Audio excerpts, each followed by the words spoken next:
নাচ নিয়ে আমার ছোট থেকে একটা স্বপ্ন ছিল। স্বপ্ন ঠিক বলতে পারবো না, কারণ আমাদের মধ্যবিত্ত ফ্যামিলিতে নাচকে নিয়ে বড় হওয়া খুবই কঠিন ব্যাপার।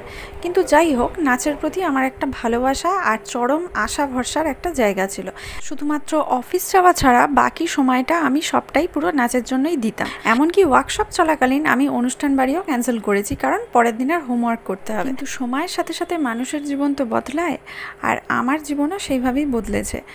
এখন অফিস, সংসার ইত্যাদি সামলে শুধুমাত্র ভালোবেসে নাচটাকে নিয়ে এগিয়ে যাই, আর কিছুই না। কারণ নাচটাকে খুবই ভালোবাসি, আর আমার ইচ্ছা মৃত্যুর আগের দিন পর্যন্ত আমি যেন নাচ করতে পারি, সে যেমনই হোক। ভেরি রিসেন্ট একটা কম্পিটিশান হয়েছিল, সেই কম্পিটিশানে 85 জনের মধ্যে আমি 3rd পজিশন পেয়েছি রবীন্দ্র নৃত্যে, সর্বসাধারণ বিভাগে। এর আগে এরকম অনেক কম্পিটিশানে আমি 1st, 2nd, 3rd হয়েছি, বাট এর পরে এই ছোট ছোট জয়গুলো আমার কাছে একটা বড় অ্যাচিভমেন্ট। আপনারা সবাই আশীর্বাদ করবেন আর ভালো থাকবেন।